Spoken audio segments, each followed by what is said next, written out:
Yes, please. Good evening, everyone. Welcome to SD Commerce Career, Sector 10, Panchkula. This is CA Dheeraj here, and hope so you're doing well. In the previous class, हम लोगों ने जो main discussion start करी basically sir वो classification of goods के regarding to की clear.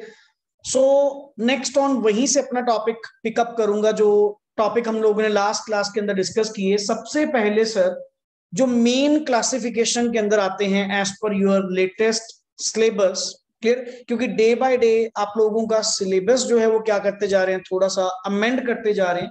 बहुत सारी जो टर्मिनोलॉजीज हैं जो पहले यूज होती थी, सिलेबस का पार्ट थी, बट आपके लेवल पे वो क्या कर दी गई हैं, कट कर दी गई हैं. तो आपका वो डिटेल में नहीं जाने वाले, क्योंकि एज पर सीबीएसई के सिलेबस के अकॉर्डिंग टू ही हम लोग अपनी नोट्स प्लस बुक्स क्या करेंगे, मेंटेन करेंगे. क्लियर. सो सबसे पहले लास्ट लेक्चर के अंदर हमारी जो डिस्कशन का पार्ट रहा सर वो गुड्स के रिगार्डिंग आप लोगों ने क्लियर एक डिस्टिंक्शन यहाँ पे नोट डाउन किया. बेसिकली सर इन दो वर्ड्स के अंदर जो भी आपने अल्टीमेट वर्ड यूज किया कि वो आइटम अपने आप में फाइनल गुड्स हैं या इंटरमीडिएट गुड्स हैं, that depends upon a single word, what is the end use of goods. Clear sir. अगर तो उन गुड्स को directly for the satisfaction of wants by a consumer use किया जा रहा है, देन वो गुड्स अपने आप में कौन सी होंगी, फाइनल गुड्स होंगी. बट सर अगर उन गुड्स की हेल्प से उन गुड्स को as a raw material use किया जा रहा है for the production of next on goods and services, that goods are called as intermediate goods. अब कल लॉट ऑफ एग्जांपल्स आप लोगों ने डिस्कस की. लाइक पहली एग्जांपल थी paper purchased by a publisher. Publisher के द्वारा परचेज करना paper, sir it's basically intermediate goods. क्यों? वो पेपर से नेक्स्ट आगे क्या बनाएगा, उसके ऊपर प्रिंट करके क्या बनाएगा, बुक बनाएगा, एंड बुक को मार्केट में क्या करेगा, सेल करेगा. Sir book is a final goods, book is a final good, but paper purchased by a publisher to produce या to manufacture a book is basically intermediate goods for that produce. तो आप लोगों ने जितने भी points यहां पे read out किए, मैं उसको सम अप करूंगा 3 पॉइंट्स. पहला वर्ड तो आपके सामने डिस्कस हो चुका कि सर अगर आपने वो goods as a raw material, as a raw material और रीसेल पर्पस के लिए नेक्स्ट आगे परचेज की हैं, लाइक जितने भी डीलर के द्वारा जो भी ये सामान परचेज किया जा रहा है, जितना भी एक शॉपकीपर के पास स्टॉक पड़ा है, वो सर अपने आप में वो सारी गुड्स जो उन्होंने परचेज करी सर उनके लिए वो कौन सी गुड्स हैं, इंटरमीडिएट गुड्स हैं, जिनको वो नेक्स्ट आगे किस पर्पस के लिए लाए हैं, रीसेल पर्पस के लिए, आपको बेचने के लिए. और आप उस शॉप पे जाते हो, डायरेक्टली उस आइटम को परचेज करते हो, आपके लिए वो गुड्स कौन सी हैं, फाइनल गुड्स, बट एक दुकानदार के लिए वो गुड्स कौन सी हैं, इंटरमीडिएट गुड्स. क्लियर. वही बात आती है एट लास्ट कि what is the sir and use of goods. बताओ कि अगर तो उन गुड्स को डायरेक्टली यूज किया जा रहा है for the satisfaction of human wants, then sir वो तो अपने आप में कंज्यूमर गुड्स होंगी, फाइनल गुड्स होंगी. क्लियर.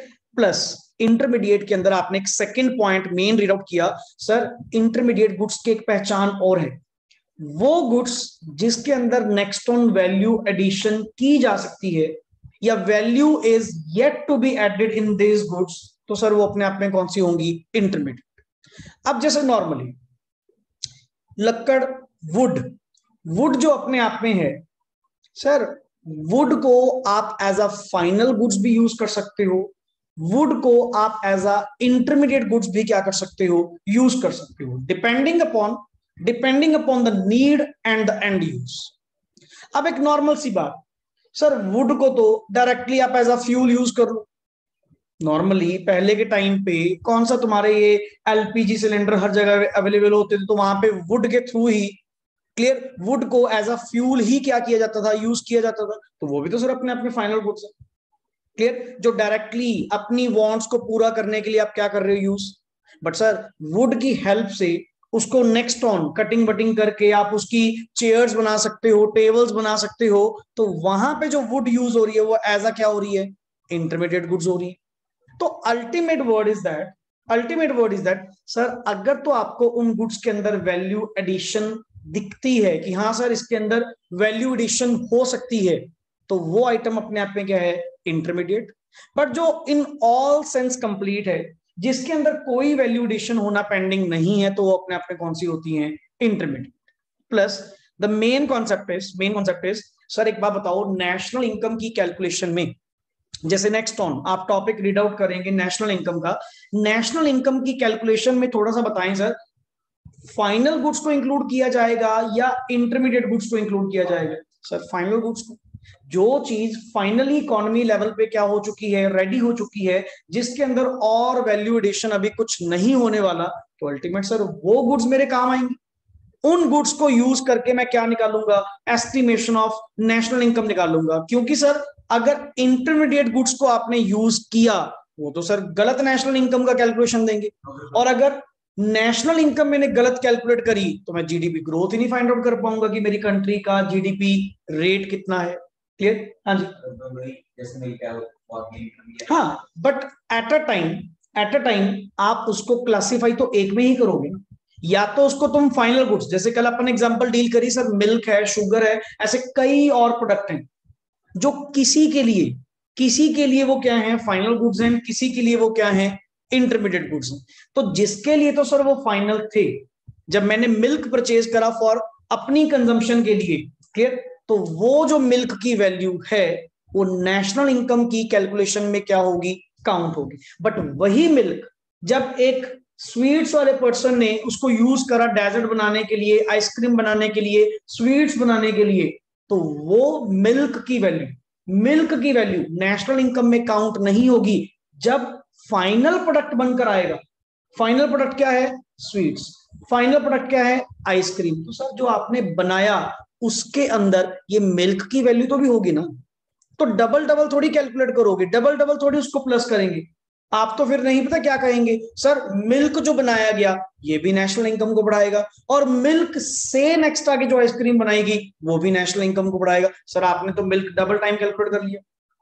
ऐसे तो आप नेशनल इनकम की वैल्यू बहुत हाई शो कर दोगे और जीडीपी रेट बहुत हाई कर देंगे, जबकि इतना तो है ही नहीं। गलती कहां हो रही थी, हम लोग एक ही गुड्स को डबल डबल क्या कर रहे थे, काउंट कर रहे थे। इसीलिए to be very clear, national income का रूल बना दिया गया, क्या, for the estimation of national income only final goods को ही हम क्या लेके चलेंगे सर, पार्ट लेकर चलेंगे, दूसरे को इंक्लूड ही नहीं करना जब तक वो चीज फाइनली प्रिपेयर नहीं होती। एक चीज नोटिस करो, intermediate goods he next on processes में जाकर क्या बनती हैं, फाइनल गुड्स बनती हैं। क्लियर? सो ये हमारी एक डिस्कशन थी। प्लस नेक्स्ट ऑन ये एग्जांपल्स आप लोगों ने डन करी है, कॉपी पे हमने नोट डाउन किए, एंड प्लस लास्ट मेरा जो पॉइंट था लास्ट लेक्चर का, वो consumer goods and capital goods को लेकर था। क्लियर? जो बेसिकली फाइनल गुड्स के ही पार्ट हैं।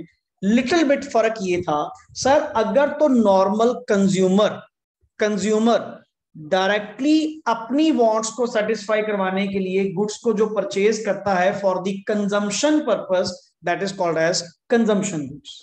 बट जो कैपिटल गुड्स होती हैं, कैपिटल गुड्स डायरेक्टली आपकी वांट्स को सेटिस्फाई नहीं करती, और बेसिकली ये जो एक्सपेंडिचर है, ये जो कैपिटल गुड्स के ऊपर जो एक्सपेंडिचर है, ये प्रोड्यूसर्स के द्वारा किया जाता है। इन सिंपल वर्ड्स, दो आपके सेक्टर थे, पहला हाउस होल्ड, दूसरा producer. House hold final goods के ऊपर अगर एक्सपेंडिचर करे तो वो अपने आप में क्या काउंट होगा, कंजम्पशन गुड्स। अगर प्रोड्यूसर सेक्टर फाइनल गुड्स के ऊपर एक्सपेंडिचर करें तो वो अपने आप में क्या काउंट होगा, capital goods. Because capital goods की मदद से ये नेक्स्ट आगे अपनी प्रोडक्शन क्या करते हैं, कंटिन्यू करते हैं। लाइक सर मशीनरीज के बिना क्या आपकी प्रोडक्शन पॉसिबल है? बट आप कहेंगे सर वही बात है कि मशीनरी तो हम लोग भी परचेज कर रहे हैं, लेट इट बी एसी। हमारे घर में एसी लगा हुआ है, हमारे ऑफिस बिल्डिंग में एसी लगा हुआ है। अब ये बात बताएं, हमारे लिए, मेरे लिए एट प्रेजेंट ये एसी जो यहां पे लगा हुआ है वो कंजम्पशन गुड्स हैं या कैपिटल गुड्स? कंजम्पशन गुड्स हैं या कैपिटल गुड्स, बताइए। पहली बात, एट प्रेजेंट आपके सामने मैं कौन से सेक्टर से बिलोंग करता हूं, हाउस होल्ड और प्रोड्यूसर? At present producer. तो प्रोड्यूसर सेक्टर के द्वारा फाइनल गुड्स के ऊपर किया गया एक्सपेंडिचर कौन सा होता है? Capital goods. आपने खुद ही रीड आउट करा, लाइन पर दोबारा कहता जी, these are used by the producers. Capital goods generally have an expected life of more than 1 year like machinery. Sir यहाँ पे जो आपका बेसिकली ये एयर कंडीशन लगा हुआ है, ये आप लोगों को नेक्स्ट आगे सर्विस प्रोवाइड करने में क्या कर रहा है? हेल्प कर रहा है। बट जो मेरे घर पे एसी लगे हुए हैं, जो आपके घर पे भी एसी लगे हुए हैं, वो कौन से गुड्स हैं? Consumption goods. फर्क कुछ नहीं है। अगर आप यहां पे थोड़ा सा इसको डिटेल में समझो, फर्क कुछ नहीं है। मैं ये कह रहा हूं ये भी फाइनल गुड्स हैं, दोनों हैं फाइनल गुड्स, तो दोनों हैं। फर्क ये है हाउस होल्ड सेक्टर के द्वारा फाइनल गुड्स के ऊपर किया गया expenditure, that is called as consumer goods या कंजम्पशन गुड्स। और वही फाइनल गुड्स के ऊपर किया गया एक्सपेंडिचर बाय किसके द्वारा? स्पेशल इंटरलाइन कर लेना, प्रोड्यूसर्स के द्वारा, that is called as capital. अब ये जो मेरी कैपिटल गुड्स हैं, क्लियर, ये नेक्स्ट ऑन, ये मेरी डायरेक्टली वांट्स को सेटिस्फाई नहीं कर रहा, बट मुझे नेक्स्ट ऑन सर्विस प्रोवाइड करने में क्या कर रहा है? हेल्प कर। इसके थ्रू नेक्स्ट आगे प्रोडक्शन पॉसिबल हो पा रही है, तब जाके मैं अपनी जो सर्विसेज है वो क्या कर पा रहा हूं? प्रोवाइड कर पा रहा हूं। अब जैसे नॉर्मली मिल्क था, जो कंजम्पशन गुड्स होती हैं, सर मिल्क आप ओपन किया, जैसा भी आपने उसको बनाया एज पर योर टेस्ट, कंज्यूम कर लिया, एंड आपकी वांट्स क्या हो गई? सेटिस्फाई हो गई। अब जो मशीनरीज आप परचेज कर रहे हैं या और अदर तरह की जो कैपिटल गुड्स आप वहां पे परचेज कर रहे हैं, कैपिटल गुड्स मायने में मैं वर्ड यूज कर सकता हूं फिक्स्ड एसेट्स। प्रोड्यूसर्स की फिक्स्ड एसेट्स को हम वर्ड क्या यूज कर सकते हैं? Capital goods. Like machinery, building जो आपको परचेज आपने करी है, तो ये सारी की सारी आपको क्या कर रही हैं? इनडायरेक्टली हेल्प आउट कर रही हैं, आपकी गुड्स एंड सर्विसेज प्रोवाइड कर रही हैं। होली सोली सारा रोल प्ले तो नहीं है ना। With the help of these capital goods मैं नेक्स्ट आगे अपनी सर्विस क्या कर पा रहा हूं? जनरेट कर पा रहा हूं। क्लियर? फर्नीचर, वो भी सर, वो भी तो कैपिटल गुड्स है। अगर वो चला जाता था, अगर समझा नहीं मैं, फर्नीचर की लाइफ कितनी होती है usually? Sir furniture is basically durable goods के अंदर आता है। हाँ, अगर आपने फर्नीचर लिया ही ऐसी क्वालिटी का है जो अपने आप में नॉन ड्यूरेबल है, सेमी ड्यूरेबल है, वो गुड्स की क्लासिफिकेशन ये भी पढ़ी हुई है ना हमने, एक ड्यूरेबल होती है यूजली। सर अब जैसे ये चेयर्स पड़ी हैं, पता नहीं कितने साल से पड़ी हैं, इनको क्या होना है? हाँ, इसको तोड़ोगे, स्पेशली कुछ करोगे, फिर तो सर खराब होंगी। Otherwise as per normal rule, ये फर्नीचर तेरे सामने पड़ा है, ये फर्नीचर की जो लाइफ है वो कितनी होती है? मोर देन 1 ईयर। हाँ, बट जो सर पहले से तुम्हारा क्लियर है, ये फर्नीचर की लाइफ ही कितनी है? पहले एग्जांपल तो देना, कौन सी ऐसी है जो 6 मंथ्स 8 मंथ्स ही चलेगी? तो सर वो आपकी कंजम्पशन गुड्स के अंदर कवर होगा, क्योंकि कैपिटल गुड्स की कंडीशन थी, कैपिटल गुड्स की कंडीशन थी विच हैव मोर देन, कितना लिखा हुआ था? 1 ईयर। तब वो कैपिटल गुड्स, तब वो आपकी फिक्स्ड एसेट्स बनेंगी। नहीं तो नॉर्मल सर आपकी वो कंजम्पशन गुड्स। सर फिर कंजम्पशन गुड्स क्यों बोलेंगे? वो भी तो इनडायरेक्टली सेटिस्फाई, इनडायरेक्टली तो कर रही हैं, बट अब उसको कंडीशन वाइज अगर नॉर्मली बात करें, कैपिटल गुड्स में कंडीशन क्या थी? कंडीशन क्या, डेफिनेशन का पार्ट ही क्या था? वो गुड्स जिनकी जो लाइफ है वो मोर देन कितनी होती है? 1 year. Clear? But consumption goods जो होती हैं सर, उसकी लाइफ भी कितनी होती है? जैसे कुछ शेल्फ लाइफ, जैसे आप एग्जांपल दे रहे हो, लाइफ वाइज की 6 मंथ्स है, 7 मंथ्स है, 8 मंथ्स है, तो आपकी नॉर्मल कंजम्पशन गुड्स में काउंट होगा। क्लियर है? तो नेक्स्ट इज, आगे नोट डाउन करें एक छोटा सा पॉइंट जो हम लोगों का पेंडिंग है, लिखो जी आगे। फर्स्ट ऑफ ऑल एक टॉपिक यहां पे हमारा, यहां पे थोड़ी सी ना एक्सप्लेनेशन आपको प्रॉपरली लिखवा देता हूं एक बार, क्योंकि नेक्स्ट ऑन टॉपिक के साथ कनेक्ट करेगी। Capital goods are capital goods fixed assets of the producers, fixed assets of the producers, full stop, these, full stop, these goods in the process of, these goods are production for several years, are of high value, are of high value, full stop, use of these goods, use of these goods leads to depreciation. अब जैसे machinery है, building है, furniture है, जो भी fixed asset आपके producers की होती हैं, जितना आप उनको इन the process of production use करेंगे तो अल्टीमेट सर उसके ऊपर वियर एंड टियर तो होगी। And wear and tear accounting terms में वर्ड क्या यूज करते हो आप? डेप्रिसिएशन।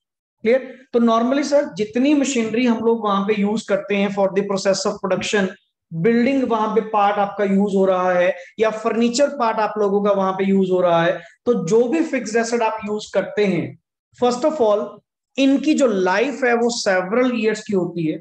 एंड जो बेसिकली लेस देन 1 ईयर होती हैं उनको हम फिक्स्ड एसेट्स की डेफिनेशन में कवर नहीं करते, उनको फर्स्ट ईयर के अंदर ही नॉर्मल एक्सपेंडिचर की तरह ट्रीट करते हैं और प्रॉफिट एंड लॉस में हम क्या कर देते हैं? डेबिट कर देते हैं। सर एक चीज बताओ, नॉर्मली जिस चीज की लाइफ है ही अप टू 12 मंथ्स, 12 महीने के अंदर अंदर, क्योंकि फिक्स्ड एसेट की डेफिनेशन में लिखा होता है specially which has life of more then कितना? 1 ईयर, तो तुम उसको फिक्स्ड एसेट क्या करना? कंसीडर करना, बैलेंस शीट में लेकर जाना। बट जो आइटम आपकी सब लेटेड भी 5 मंथ 6 मंथ्स है या जिसकी अमाउंट ही बहुत छोटी है, कोई मटेरियल नेचर की अमाउंट नहीं है, तो उसको फर्स्ट ईयर ही कंजम्पशन गुड्स की तरह, नॉर्मल गुड्स की तरह काउंट करके क्या करें? खत्म करें। इतनी कैपिटल गुड्स बनाकर इनके ऊपर क्या डेप्रिसिएशन आप क्लेम करेंगे? जैसे एक छोटी सी एग्जांपल दूं, कैलकुलेटर जो आप लोगों के पास होता है, कैलकुलेटर की जो लाइफ है वो कितनी होती है? सर कैलकुलेटर को होना क्या ये तो बताओ। कुछ भी नहीं, अगर सही चलता जाए, आप उसकी प्रॉपर थोड़ी सी रिपेयर टाइम टू टाइम करवाते जाएं, तो सर 5 साल 10 साल जितने मर्जी साल निकाल लो, उसको कौन सा कुछ होने वाला है। बट सर उसकी टोटल वैल्यू ही कितनी होती है? 300 400। अब अपनी बैलेंस शीट में 400 रुपए की एसेट दिखाऊंगा क्या? एंड उसके ऊपर 400 रुपए के ऊपर मान लो 10% आपकी डेप्रिसिएशन या 15% डेप्रिसिएशन, क्या उसके ऊपर डेप्रिसिएशन क्लेम करूंगा क्या? सर छोटा सा एक्सपेंडिचर है, कौन सा कोई मटेरियल नेचर का है, इसको प्रॉफिट एंड लॉस में डेबिट करके खत्म करो। या तो हो सर, पहली बात यहां पे पढ़ना क्या लिखा हुआ है? एंड आर ऑफ, क्या लिखा हुआ था? High value. जो हाई वैल्यू आइटम्स होती हैं, सेवरल ईयर्स जिसकी लाइफ होती है, जिनको प्रोसेस ऑफ प्रोडक्शन के अंदर यूज किया जाता है एंड यूज करने पे डेप्रिसिएशन लगती है, that is called as capital goods, और in simple words you can say underline the word fixed assets, fixed assets of the producers. हुआ क्लियर कॉन्सेप्ट? हाँ जी हुआ क्लियर यहां तक पहले? अब एक क्वेश्चन मैं आपसे लिखवा रहा हूं यहां पे, इसका सॉल्यूशन हम लिखेंगे। कॉमन क्वेश्चन है, क्या कहते जी? All capital goods are producer goods, all capital, but all producer goods, all capital goods not capital goods, inverted comma में कमेंट। पहली बात, लाइन दोबारा पढ़ना, क्या लिखा हुआ? ऑल कैपिटल गुड्स, कहते जितनी तुम्हारी कैपिटल गुड्स हैं वो तो प्रोड्यूसर गुड्स होंगी, बट जितनी आपकी प्रोड्यूसर गुड्स हैं वो जरूरी नहीं है कि वो सारी की सारी क्या होंगी? कैपिटल होंगी। क्या ये बात बिल्कुल सही? पर यहां पे आपके पास सबसे पहला पॉइंट अराइज ये होता है, सर पहले मीनिंग तो बता दो। जैसे आपने कैपिटल गुड्स तो बता दिया कि कैपिटल गुड्स कौन सी होती हैं? Fixed assets of the producer, जो नेक्स्ट ऑन प्रोडक्शन करने में क्या करती हैं? हेल्प करती हैं, which are used in the process of production, which are used in the process of production. दूसरी तरफ आप मीनिंग हमें थोड़ा ये बताएं, प्रोड्यूसर गुड्स कौन सी होती है?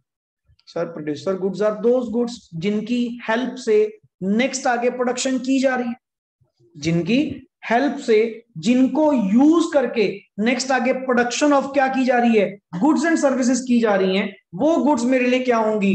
प्रोड्यूसर गुड्स होंगी। अब लाइन दोबारा पढ़ियो, क्या लिखा था? सारी कैपिटल गुड्स प्रोड्यूसर गुड्स होंगी। क्या ये बात सही है? लाइन में पहले तोड़ दो इसको, अलग अलग कर ले। कहते जितनी तुम्हारी कैपिटल गुड्स हैं, पहले तो कैपिटल गुड्स दोबारा बोलना क्या थी? कैपिटल गुड्स कौन से थी सर? Like machinery. क्या मशीनरी अपने आप में प्रोड्यूसर गुड है? क्या मशीनरी अपने आप में प्रोड्यूसर गुड है? Yes sir. मशीनरी को हम यूज करते हैं in the process of production, in the process of production. Yes sir. Capital goods are, capital goods are, all capital goods are क्या होती हैं? Producer goods. ये तो क्लियर है। बट सर क्या सारी प्रोड्यूसर गुड्स, अब सर सारी प्रोड्यूसर गुड्स के अंदर, सारी प्रोड्यूसर गुड्स के अंदर मशीनरी भी आई, रॉ मटेरियल भी आया एंड और अदर गुड्स भी आएंगी, तो जाके आपकी गुड्स एंड सर्विसेज क्या होंगी? प्रोड्यूस होंगी। मशीनरी तो ठीक है, मशीनरी तो अपने आप में क्या है? कैपिटल गुड्स हैं। But sir raw material, raw material तो नहीं अपने आप में कैपिटल गुड्स होती। रॉ मटेरियल तो क्या है? बेसिकली जिसको यूज करके नेक्स्ट आगे क्या की जा रही है? प्रोडक्शन की जा रही है। मतलब raw material, raw material producer good तो है बट कैपिटल गुड्स के अंदर नहीं आती, और जिसके कारण ये लाइन अपने आप में क्या बन जाती है? बिल्कुल सही बन जाती है। दोबारा चेक कर एक बार, पहला वर्ड तूने क्या बोला? कंफर्म कर एक बार। ऑल कैपिटल गुड्स, मैं वर्ड चेंज करूं, कैपिटल गुड्स मींस मशीनरी, जैसे आप एग्जांपल समझ पा रहे हैं। कहते हैं जितनी आपकी कैपिटल गुड्स होंगी वो तो बिना कहे प्रोड्यूसर गुड्स होंगी ही होंगी। यस सर, होंगी। बिकॉज आपने डेफिनेशन ऊपर लिखवाई ही थी क्या? These goods, capital goods are these goods which are used in the process of production. Yes sir, capital goods are always producer goods. But sir क्या सारी producer goods capital goods होंगी? नहीं सर, ये जरूरी नहीं, ये जरूरी नहीं है, क्योंकि सर ब्रॉडर डेफिनेशन की अगर मैं बात करूं, दोनों में से ब्रॉडर कौन है? Producer goods. प्रोड्यूसर गुड्स में तो कैपिटल भी एंड और अदर टाइप ऑफ गुड्स भी इंक्लूड होती हैं, तो जरूरी नहीं है सारी प्रोड्यूसर गुड्स आपकी कैपिटल गुड्स होंगी। लिखें कैसे? आंसर लिखो जी। प्रोड्यूसर गुड्स आर, पहले तो meaning, those goods used in the production process of other goods. These goods include number one, goods used as raw material. Number two, goods used as by producers. अब sir आपकी बात तो बिल्कुल सही है। अगर मैं प्रोड्यूसर गुड्स की डेफिनेशन को चेक करूं, प्रोड्यूसर गुड्स की डेफिनेशन में तो रॉ मटेरियल भी आता है, प्रोड्यूसर गुड्स की डेफिनेशन में तो फिक्स्ड एसेट भी आती है, बट कैपिटल गुड्स जो होती हैं वो सिर्फ आपकी कौन सी होती हैं? फिक्स्ड एसेट्स वाली होती हैं। सो हम ये जरूर कह सकते हैं सारी कैपिटल गुड्स प्रोड्यूसर गुड्स होंगी। यस श्योर, ऊपर आप लाइन चेक कर सकते हैं कि these goods are used in the process of production, बिना कहे लिखा हो, बट सारी प्रोड्यूसर गुड्स कैपिटल गुड्स होंगी ये जरूर। और उसका रीजन क्या है? Underline sir, goods used as raw material, यही आपके पास रीजन दोबारा नीचे रिपीट होगा। क्लियर? लिखिए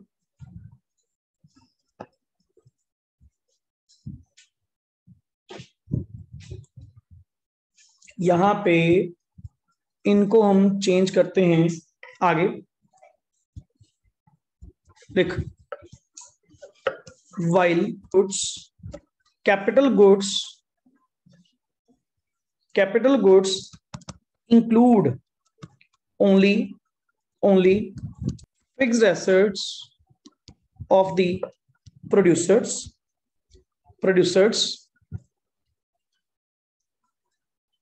full stop. These are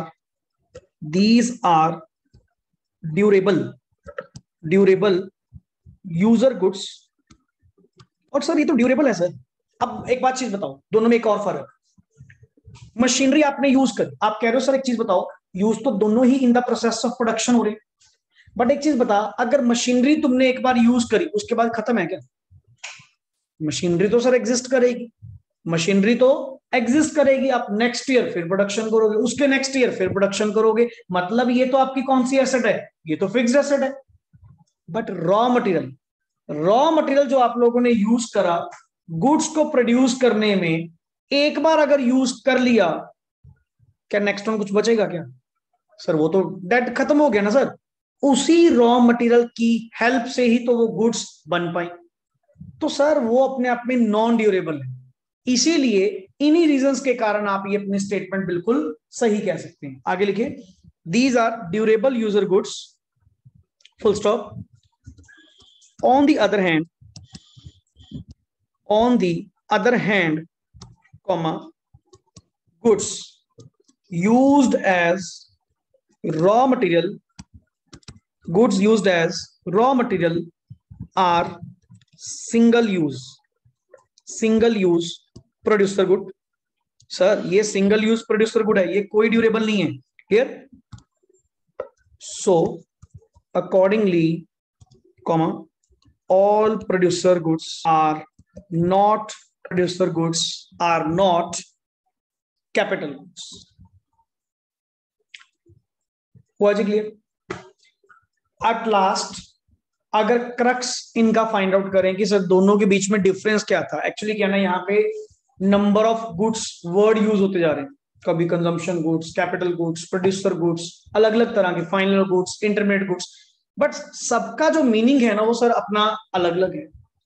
आज जो आपने एक वर्ड यूज किया, नाम से क्लियर है सर, प्रोड्यूसर गुड्स मींस मैंने कोई ये नहीं कहा कि वो आपकी फिक्स्ड एसेट होगी या मे बी वो आपकी नॉर्मल आइटम होगी। मैंने आपसे जस्ट ये पूछा what do you mean by producer goods, तो आपने रिप्लाई क्या किया? Sir producer goods are those goods which are used in the process of production, या with the help of which production can be possible, that goods are producer goods। हाँ sir, फिर यहाँ पे दो आपने वर्ड यूज करे, एक तो वो जिसकी हेल्प से नेक्स्ट आगे प्रोड्यूसर गुड्स बनाई जा सकती हैं, तो सॉरी गुड्स नॉर्मली बनाई जा सकती हैं, या जिनको as a raw material use करके हम क्या बना सकते हैं, नेक्स्ट आगे गुड्स बना सकते हैं। तो सर आपके अकॉर्डिंग टू जो आपने यहाँ पे नॉर्मल एक सेइंग वर्ड यूज किया कि सारी कैपिटल गुड्स प्रोड्यूसर होती हैं, yes this is correct, but सारी प्रोड्यूसर गुड्स कैपिटल होंगी ये कभी जरूर, क्योंकि सर दोनों में से वाइडर डेफिनेशन किसकी है? प्रोड्यूसर गुड्स की, क्योंकि प्रोड्यूसर गुड्स के अंदर तो रॉ मटेरियल भी आता है and raw material is producer good only, capital goods नहीं होती। क्लियर? तो ये कॉमन क्वेश्चन है जो नंबर ऑफ टाइम यहाँ पे पूछा जा चुका आप लोगों के सिलेबस के अंदर, इसीलिए एज अ क्वेश्चन ही यहाँ पे क्या कर दिया गया, इनकॉर्पोरेट। क्लियर? नेक्स्ट आगे लिखो, यहां पे लिख कॉन्सेप्ट ऑफ हेडिंग लिखो, इन्वेस्टमेंट। सर एक बेसिक टर्मिनोलॉजी है जो अल्टीमेटली इकोनॉमिक्स में नंबर ऑफ टाइम यूज की जाएगी, investment word. What do you mean by investment? Sir investment है क्या? पैसा लगाना, जिससे नॉर्मल वर्ड तो हम यही यूज करते हैं। इन्वेस्टमेंट करने का मतलब क्या है? Ultimately sir increase in the stock of capital to get income, to get returns from it. Clear? अब आप जैसे वर्ड बोलते हैं सर, एक होता है एक्सपेंडिचर और एक होता है इन्वेस्टमेंट। एक्सपेंडिचर वर्ड आप कब यूज करते हो? जहां पे भी आपने खर्चा करा वहां से रिटर्न आपको कुछ नहीं मिला। रिटर्न मतलब kind of income, kind of earning. But जहां से आपको वापस रिवॉर्ड मिलेगा, जहां से वापस आपको इनकम मिलेगी, अर्निंग मिलेगी, वहां पे आप वर्ड क्या यूज करते हो? इन्वेस्टमेंट। कि हमने ना जी पैसा इन्वेस्ट करा। What do you mean by investment? Sir investment की जगह आप एक्सपेंडिचर वर्ड नहीं बोल सकते क्या? सर एक्सपेंडिचर मीन्स पैसा खर्च करना, रिटर्न मिले ना मिले कोई गारंटी नहीं, बट जहां पे आपको उसके बदले में रिवॉर्ड मिले, अर्निंग्स मिले, जैसे आप लोगों ने बैंक में एफडी करवाई, एफडी करवाना, उसके ऊपर आपको क्या मिलता है? इंटरेस्ट। अब sir interest is your basically income, तो ये भी तो काइंड ऑफ क्या है? इन्वेस्टमेंट। या मान लो डिफरेंट कंपनीज में, अलग अलग पॉलिसीज में, आजकल ये तुम्हारा शेयर्स में, म्यूचुअल फंड्स में पैसा क्या होता है? ये इन्वेस्ट करने का मतलब जहां से आपको इनकम जनरेशन हो, that is called as investment. Clear? और इकोनॉमिक्स में नंबर ऑफ टाइम ये वर्ड क्या किया जाएगा, यूज किया जाएगा, and even in the national income also, national income also and till last तक ये वर्ड आप लोगों के साथ रहेगा। तो क्यों ना एक बार प्रॉपरली इसको नोट डाउन कर लें कि इन्वेस्टमेंट है क्या, टाइप्स ऑफ इन्वेस्टमेंट क्या है। क्लियर? लिखे जी, concept of investment. Investment refers to, investment refers to increase in stock of capital, full stop, of capital, capital का stock sir, change in stock of capital, capital formation, capital formation, full stop. और कहने का मतलब यहां पे ना sometimes investment word use नहीं होगा, कैपिटल फॉर्मेशन होगा। सर कैपिटल फॉर्मेशन भी तो क्या होती है, इन्वेस्टमेंट, जो आप अपने एग्जिस्टिंग स्टॉक ऑफ कैपिटल में डेली बेसिस पे क्या करते जा रहे हैं, एडअप करते जा रहे हैं। क्लियर? अब जैसे एक चीज बताओ, हम लोग अपना बिजनेस स्टार्टअप करते हैं ना, आपके पास एक तो ओपनिंग कैपिटल होती है। ओपनिंग कैपिटल मींस जो बिजनेसमैन ने स्टार्टिंग से क्या कर रखी है, इन्वेस्ट कर रखी।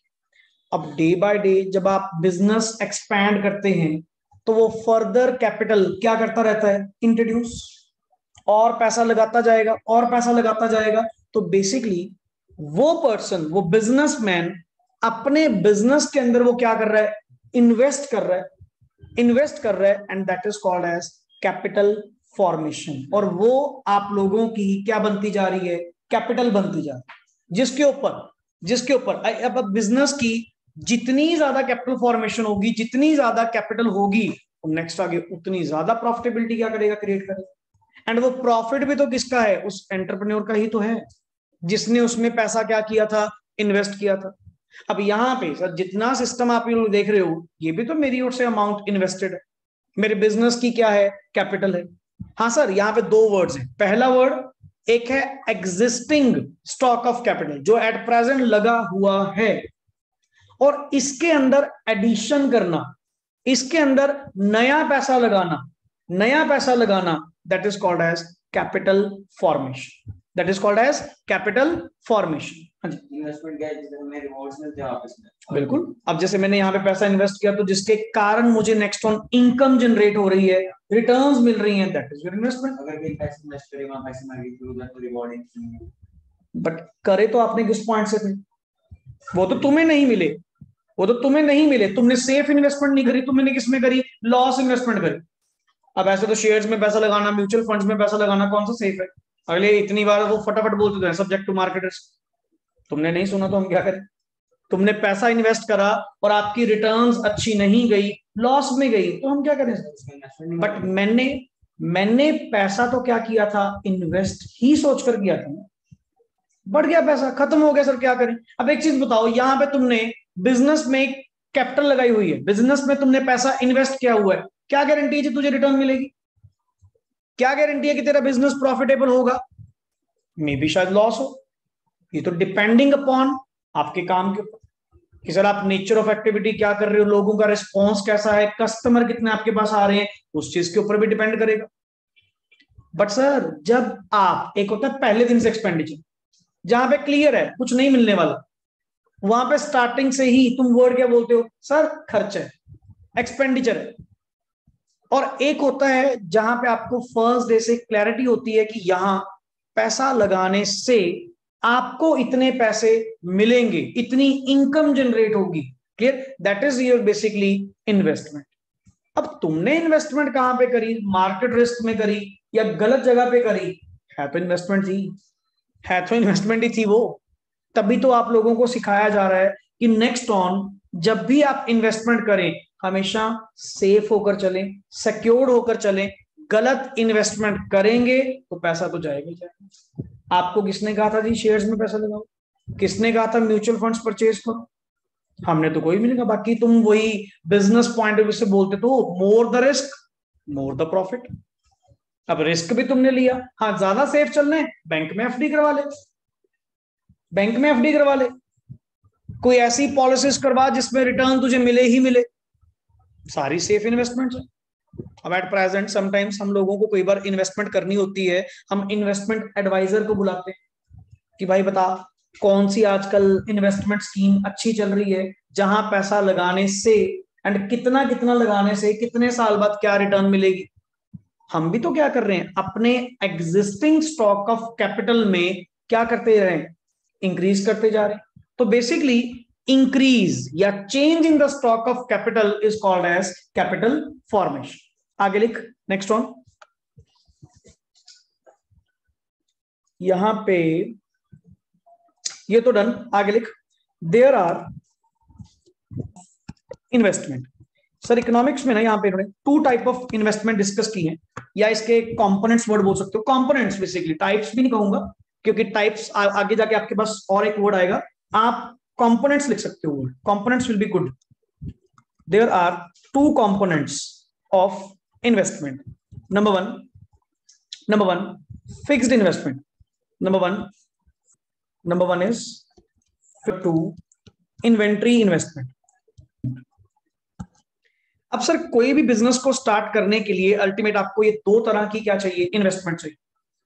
पहली बात फिक्स्ड इन्वेस्टमेंट जो स्टार्टिंग में आपको चाहिए होगी, जैसे बिल्डिंग, मशीनरी, व्हाटएवर फर्नीचर, जिसकी हेल्प से नेक्स्ट ऑन मैं अपनी प्रोडक्शन या नेक्स्ट ऑन अपनी सर्विसेज क्या कर पाऊंगा, प्रोवाइड कर पाऊंगा। That investment is called as fixed investment. Like in simple words fixed assets में पैसा इन्वेस्ट करना, फिक्स्ड एसेट्स में पैसा इन्वेस्ट करना, that is called as fixed investment. अब एक चीज बताओ, नॉर्मल सी बात, आपने कोई भी बिजनेस स्टार्टअप करना है, कोई एक नया बिजनेस स्टार्ट करना है, तो बिजनेस स्टार्ट करने के लिए तुझे क्या चाहिए, कैपिटल। कहां लगाओ, बिजनेस में। बिजनेस में पहला स्टेप क्या होगा, लैंड, को जगह चाहिए होगी सर। बिल्डिंग कहने का मतलब एक बिल्डिंग चाहिए होगी, एक फर्नीचर आपको प्रॉपर चाहिए होगा, एंड ऑल नेसेसरी थिंग्स जो उस बिजनेस को स्टार्टअप करने के लिए चाहिए। दुकान तो खोल ली सर, दुकान के अंदर सामान, स्टॉक। सेकंड वर्ड इज क्या लिखा हुआ नीचे, इन्वेंट्री इन्वेस्टमेंट। दुकान के अंदर सामान होगा, दुकान के अंदर बेसिक दुकान होगी, तभी आप आगे काम कर पाओगे। तो इकोनॉमिक्स में हम जो वर्ड यूज करते हैं कि सर इन्वेस्टमेंट के दो कंपोनेंट्स होते हैं। पहला वो जो आप अपनी फिक्स्ड एसेट्स में लगा रहे हैं, दूसरा वो जो आप किस पे लगा रहे हैं, स्टॉक पे लगा रहे हैं। पहले तो सबसे स्टार्टिंग में तुझे चाहिए ही ये दो। किसी भी स्टार्टिंग में जो बिजनेस ओपन होते हैं, दुकान ओपन होती हैं, आप चेक कर लीजिए उसके पास ये दो तरह की इन्वेस्टमेंट है। पहला एक तो जो दुकान में माल पड़ा है, जितना स्टॉक पड़ा है, एंड दूसरा ये जो दुकान तुम्हें दिख रही है, ये fixed investment.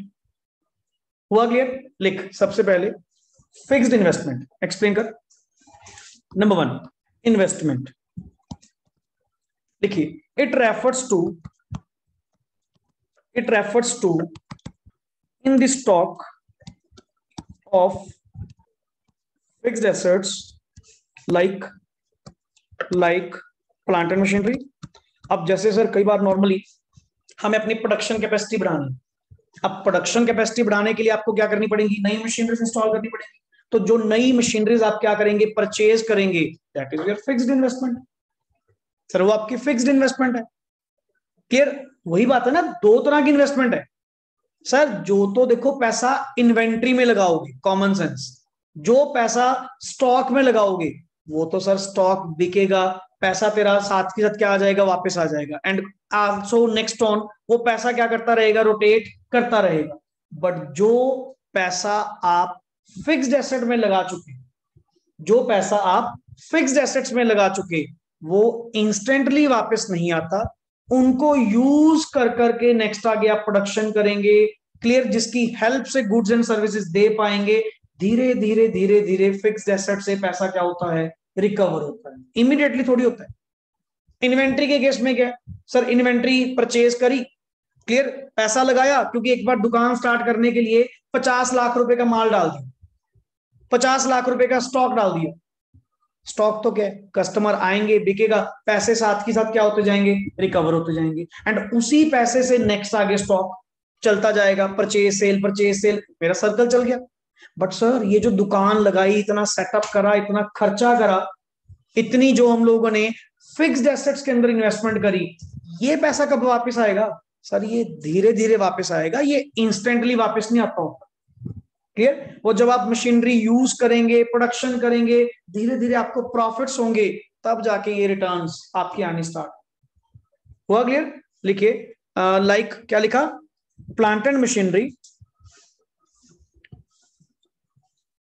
Of the producers, साथ में है of the during an accounting year, during an accounting year.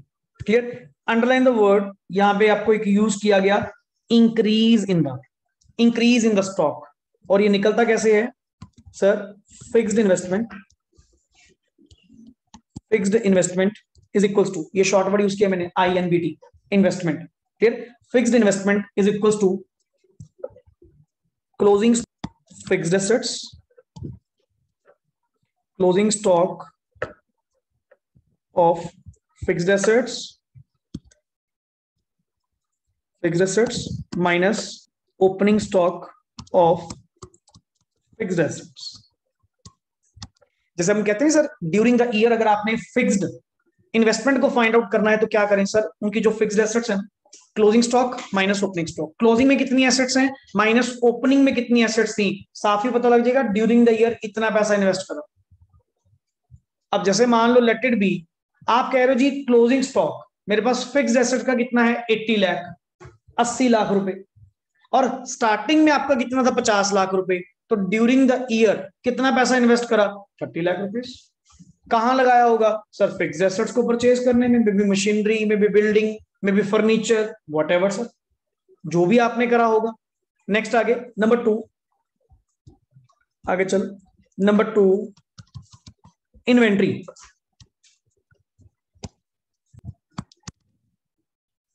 Inventory investment लिख, at a point of time comma hold the stock of number 1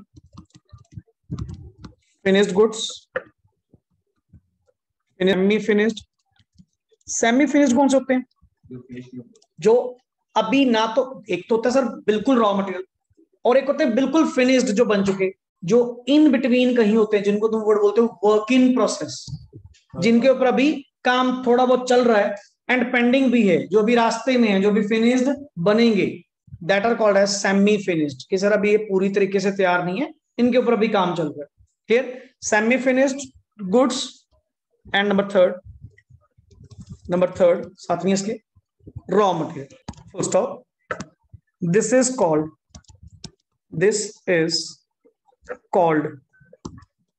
called inventory stock, full stop। इसको word बोलते हैं inventory stock economics के term में। वैसे भी sir accounts में भी स्टॉक होता ही 3 तरह का है, या तो बिल्कुल ही कच्चा रॉ मटेरियल, या जो वो आधा बन चुका सेमी फिनिश्ड, या वो जो बिल्कुल रेडी है दैट इज फिनिश्ड। स्टॉक हो गए 3 फॉर्म में। प्रोडक्शन जो प्रोड्यूसर्स है ना, उनके पास देख लेना, एक तरफ तो रॉ मटेरियल का गोदाम होगा, दूसरी तरफ जिन पे काम चल रहा है, एंड तीसरे जो बनकर वेयर हाउसेस में जाते जा रहे हैं, वो कौन से हैं? फिनिश्ड। क्लियर? कुल मिलाकर मेरा जो पैसा अटका हुआ है वो तो तीनों में से, रॉ मटेरियल जो परचेज कर रखा है उसमें भी पैसा इन्वेस्ट हो रखा है, जिनके ऊपर अभी काम चल रहा है उस पर भी पैसा इन्वेस्ट हो रखा है, एंड जो बनकर तैयार पड़े हैं वेयर हाउसेस के अंदर वो भी पैसा इन्वेस्ट हुआ पड़ा है। तो अल्टीमेटली आप ये कह सकते हैं टोटल स्टॉक के अंदर जितना पैसा आपको लगा हुआ है that is inventory investment, that is stock investment. अब चलो आपने तो एग्जांपल ही किसकी ली थी? रिटेल वालों की, जिनके पास ऑलरेडी बना सामान आता है। अब इन्होंने 50 लाख रुपए का स्टॉक डाला, ये कौन सा स्टॉक की बात कर रहा है? ये सिर्फ फिनिश्ड की बात कर रहा है, क्योंकि इनके पास तो बनकर आ रहा है ना। बट एक प्रोड्यूसर के पॉइंट से देखें, जो मैन्युफैक्चरिंग में है, जो प्रोडक्शन करता है, सर उसके पास तो 3 तरह का स्टॉक होगा ना। उसके पास कच्चा मटेरियल भी होगा, रॉ मटेरियल, दूसरा WIP भी होगा, तीसरा फिनिश गुड्स भी होंगे। तो मेरा पैसा तो तीनों में ही फंसा पड़ा है ना, तीनों में ही इन्वेस्ट हो रखा है। हाँ, जब नेक्स्ट ऑन ये सेल होंगे, फिनिश गुड्स बिकेंगी, तब जाके मेरा पैसा धीरे धीरे क्या होगा, वापस होगा। क्लियर? लिखा आगे, change in inventory stock, change in inventory stock during the year is called inventory investment of, क्या सर सिंपल सा पॉइंट, इन्वेस्टमेंट टर्मिनोलॉजी तो आपने क्लियर कर ही दी थी कि एग्जिस्टिंग स्टॉक ऑफ कैपिटल में इंक्रीज होना, that is called as capital formation और इन्वेस्टमेंट। दो कंपोनेंट्स आपने बताए, या तो पैसा तेरा फिक्स एसेट्स में लगा होगा, या वो तेरा पैसा कहां लगा होगा, स्टॉक में। फिक्स्ड एसेट्स में लगा होगा तो उसको नाम क्या दे दिया, फिक्स्ड इन्वेस्टमेंट। क्लियर? एंड जो पैसा इन्वेंट्री में फंसा पड़ा है, इन्वेंट्री में लगा पड़ा है, उसको नाम क्या दे दिया, inventory investment. Clear? But sir हमें during the year find out करना है, not till date. Not till date, मुझे during the year, during the year find out करना है। तो सर सिंपल ऐसे करो ना, क्लोजिंग जितना होगा माइनस ओपनिंग, जैसे आपने पीछे फॉर्मूला लिखा। क्लियर? वहां पे क्या लिखा sir, closing stock of fixed assets minus opening stock of fixed assets. Same यहां पे लिख दो। क्या फॉर्मूला लिखें, inventory investment is equals to, investment is equals to closing stock of inventory minus stock of inventory. तो यहां से आपको क्लियर हो जाएगा कि अल्टीमेटली सर आपने कितना ड्यूरिंग द ईयर पैसा क्या किया, इन्वेस्ट किया। अब जैसे नॉर्मली प्रोडक्शन के केस में क्या होता है, प्रोड्यूसर्स माल बनाई जा रहे हैं। अब साल के एंड में देखा कि हमारे पास जो क्लोजिंग स्टॉक है वो कितने का है, 40 लाख रुपीस का, 40 लाख का। ओपनिंग में कितना था जब ये अपने स्टार्ट करा था, जब ये ईयर स्टार्ट हुआ था, कहते जी 25 लाख रुपए का। अच्छा अब तक 15 लाख रुपए स्टॉक के अंदर फंसा चुके। कहता सर आपके सामने ही है, आपने आज की डेट में कितना स्टॉक काउंट किया, कहता जी 40 लाख। ओपनिंग में कितना था, 25 लाख। तो ड्यूरिंग द ईयर आपका नेचुरली सर कितना गया होगा, 15 लाख रुपए गया होगा। चेक कर लीजिए। तो इस वे से हम लोग अपनी fixed investment and inventory investment को क्या करते हैं, कैलकुलेट। सिंपल फॉर्मूला क्या, closing minus opening. Closing of जिसका भी तुम निकालना चाहते हो माइनस ओपनिंग। सिंपल सी बात है सर, ड्यूरिंग द ईयर आपके सामने change, main word is change, निकल कर आ जाएगा। मैंने टिल डेट थोड़ी फाइंड आउट करनी है, मुझे इकोनॉमिक्स टर्म में ड्यूरिंग द ईयर चाहिए। मुझे नहीं चाहिए कि टिल डेट आज तक बता कितना पैसा लगा चुके, मुझे ये बता इस साल कितनी कैपिटल फॉर्मेशन हुई, इस अकाउंटिंग पीरियड के अंदर कितना हम इन्वेस्ट कर चुके, मुझे ये पॉइंट चाहिए। हुआ क्लियर? एंड लास्ट इसके साथ एक मिलता हुआ क्वेश्चन आगे, डिफरेंस बिटवीन, एक नई टर्म है जो डायरेक्टली डिफरेंस के थ्रू हम क्या करेंगे, क्लियर करेंगे। यहां पे लिख, डिफरेंस बिटवीन, ये तो लाइट है थोड़ा, डिफरेंस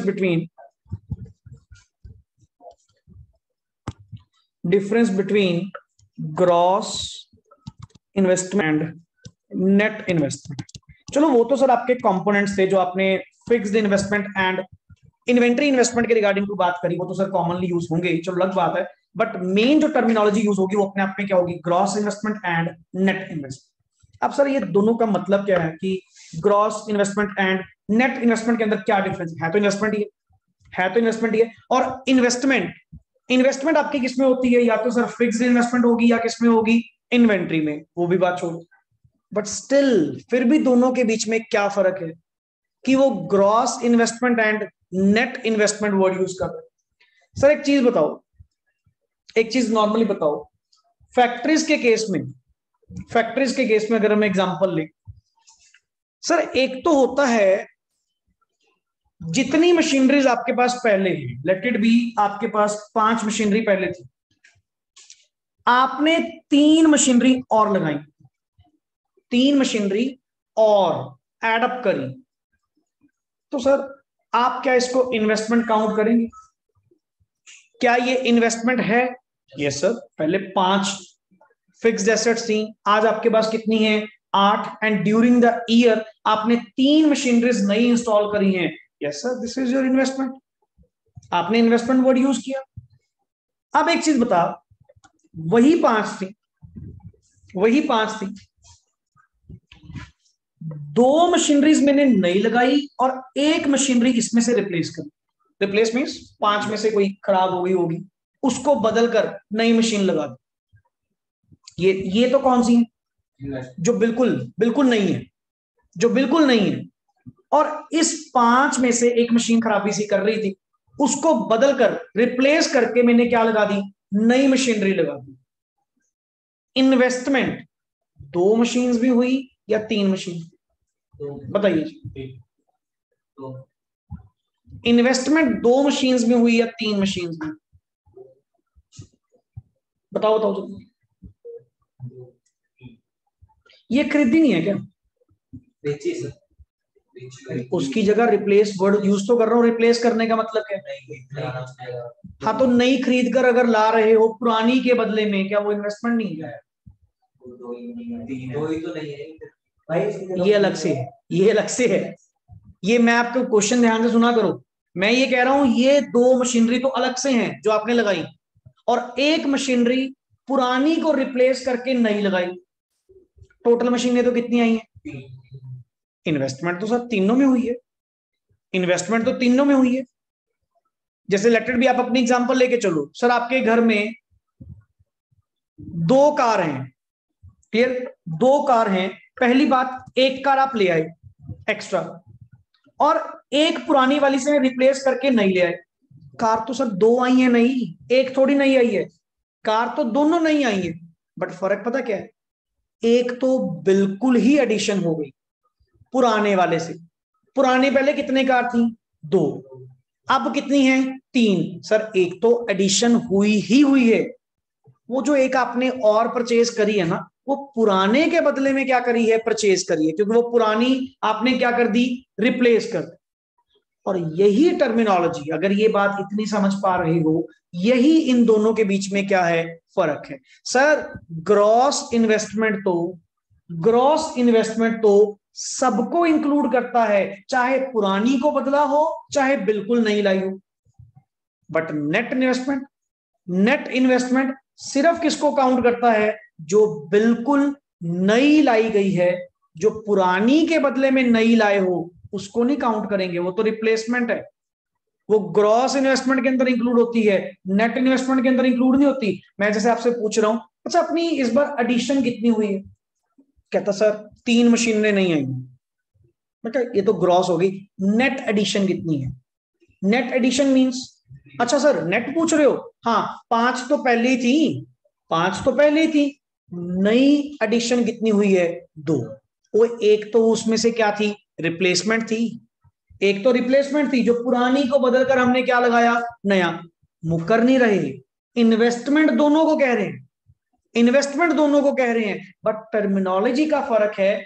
सर क्या आप ग्रॉस इन्वेस्टमेंट पूछ रहे हैं या नेट इन्वेस्टमेंट? अगर तो नेट इन्वेस्टमेंट पूछ रहे हो तो सिर्फ नया पार्ट बता, नया कितना आया जो एग्जिस्टिंग से चेंज हुआ। क्लियर? एक चीज बता आपके सामने, पहले भी मशीनरी कितनी थी? एक्स्ट्रा नहीं आई, इसमें से 1 मशीन हमने क्या करी? रिप्लेस करी। तेरे पास आज टोटल मशीनरी कितनी है? पहले कितनी थी? क्या कोई नेट एडिशन हुई? क्या कोई नेट इन्वेस्टमेंट हुई? बट सर ग्रॉस इन्वेस्टमेंट हुई, क्योंकि सर आपने वो पुरानी के बदले में 1 मशीनरी तो नई लगाई है ना, बट सर वो रिप्लेसमेंट है। And if you want to calculate the net investment start ही कहां से होती है? एग्जिस्टिंग को छोड़ दे, नया पार्ट बता, नया स्टॉक कितना आया, नई कैपिटल कितनी आई, नई एसेट्स कितनी आई, that is your net investment. है दोनों इन्वेस्टमेंट है, जस्ट अपने अपने स्कोप का फर्क है। ग्रॉस कहता जी मैं तो सब कुछ ग्रॉस कहता जी मैं तो सबको इंक्लूड करूंगा, चाहे रिप्लेसमेंट करो चाहे तुम नई मशीनरी परचेज करो। बट नेट इन्वेस्टमेंट कहते जी मेरा अपना मीनिंग है, मेरा अपना व्यू पॉइंट है, मैं सिर्फ कैलकुलेट किसको करूंगा? जो नेट एडिशंस होंगी, नया नया जो स्टॉक लाया जाएगा, नई जो एसेट्स लगाई जाएंगी सर, मैं तो उसको काउंट करूँ। हुआ क्लियर? अदरवाइज है दोनों इन्वेस्टमेंट, और इन्वेस्टमेंट मींस दो तरह की थी, पहला फिक्स, दूसरी कौन सी थी? इन्वेंटरी। क्लियर? लो एक शॉर्ट नोट यहां पे लिख, ये रब कर दें एक बार। सेंटर में लाइन, एक तरफ लिखो ग्रॉस, सेंटर में लाइन, एक तरफ ग्रॉस एंड दूसरी तरफ नेट। सर सेंटर में लाइन, एक तरफ, and number 2 net and net. सबसे पहला it includes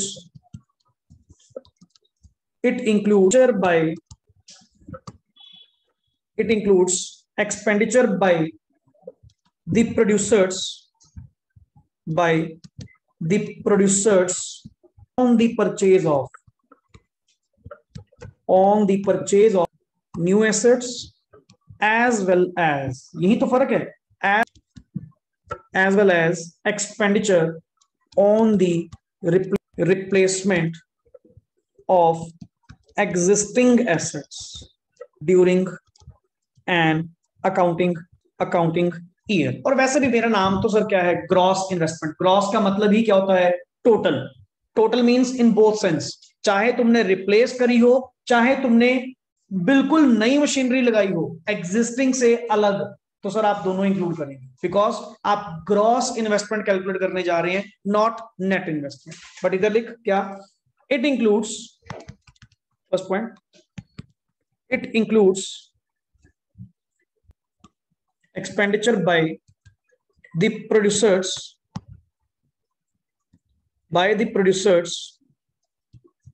on the purchase of new assets only। Underline कर लेना, न्यू एसेट्स ओनली, सिर्फ और सिर्फ नई एसेट्स के ऊपर, नई एसेट्स के ऊपर, जो इनका डिफरेंस है दोनों पॉइंट्स में, वही हाईलाइट करेगा। सर मीनिंग तो मैं अपने फर्स्ट पॉइंट के अंदर क्लियर कर चुका, हाईलाइट उसको करेगा बार बार। इट इंक्लूड्स रिप्लेसमेंट इन्वेस्टमेंट होती है, बट उधर क्या लिखोगे? It doesn't include.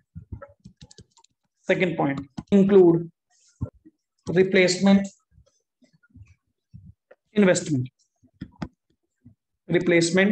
Investment, full stop, last point. Number third, does not show, जो इसका ड्रॉबैक है ग्रॉस इन्वेस्टमेंट का। क्या ड्रॉबैक है sir? It does not show, underline, does not show net addition. कि कभी सर अगर मान लो आप लोगों को नेट एडिशन निकालनी है, तो ये तो नहीं नेट एडिशन बता पाएंगे, क्योंकि इसके अंदर तो सारा इंक्लूडेड है, इसके अंदर तो रिप्लेसमेंट भी है, इसके अंदर तो नई एडिशन भी है। क्या तुम ग्रॉस इन्वेस्टमेंट को देखकर ये कह सकते हो कि ये आपने नया स्टॉक लगाया, नई इन्वेस्टमेंट करी? नहीं सर, इसमें दो तरह की थी, इसमें रिप्लेसमेंट भी थी और प्लस नई एडिशन भी थी। ये पंगा है सर। जब आप लोगों को सिर्फ नेट एडिशंस कैलकुलेट करनी है कि एग्जिस्टिंग जो है वो है, चाहे रिप्लेस करा जो भी है, मुझे नया इन्वेस्टमेंट बता, नई इन्वेस्टमेंट कितनी है, तो आपको नेट इन्वेस्टमेंट ही काउंट करनी होगी। ग्रॉस आपको गलत क्या करेगा? डायरेक्शन प्रोवाइड करेगा। Clear? It does not show net addition to the existing capital stock, it shows net addition। यही तो बेनिफिट है सर इसका, ये आपको नेट एडिशन बताता है। It shows existing capital stock, कि जब आप लोगों ने अपने एग्जिस्टिंग कैपिटल स्टॉक में नेट एडिशन काउंट करनी होती है, तो वो नेट एडिशन आप लोगों को कहां से मिलती है? सर आप नेट इन्वेस्टमेंट फाइंड आउट कीजिए, नेट इन्वेस्टमेंट में डायरेक्टली आपको वर्ड पता लग जाएगा कि ये वो एसेट्स हैं, ये वो इन्वेस्टमेंट है जो प्योरली नई की गई है, पुरानी के बदले में नहीं की गई। बट अगर आपने ग्रॉस इन्वेस्टमेंट कैलकुलेट करनी है तो उसके अंदर दोनों होंगे, जो पुरानी के बदले में नई मशीनरीज लगाई गई वो भी, प्लस जो बिल्कुल नई लगाई गई वो भी। तो दोनों का सर अपना अपना मीनिंग है, एंड डिफरेंट प्रोस्पेक्टिव में सर ये आपके अलग अलग क्या होते हैं? यूज होते हैं। नॉट एज इट इज कि हम कहें कि हमेशा नेट इन्वेस्टमेंट ही यूज होगा, ऐसा भी कॉन्सेप्ट नहीं है। Is that clear? सो यहां पे हल्का सा पार्ट हम लोगों का एक पेंडिंग है। सो थोड़ी सी रिवीजन के साथ नेक्स्ट लेक्चर मैं आप लोगों का कंटिन्यू करूंगा, एक लेक्चर ये वीक मतलब इसी के ऊपर हम लगा के खत्म करेंगे। एंड तब तक आप लोग अपनी इंडियन इकोनॉमी की बुक आज अनाउंस कर रहा हूं आप लोगों को, फिर इंडियन इकोनॉमी की जो बुक है, टीआर जैन की जो बुक है, वो आप लोग क्या कर लीजिए, परचेज कर लीजिए। बट स्पेशली नई परचेज करना, लेटेस्ट परचेज करना 22-23। हुआ क्लियर?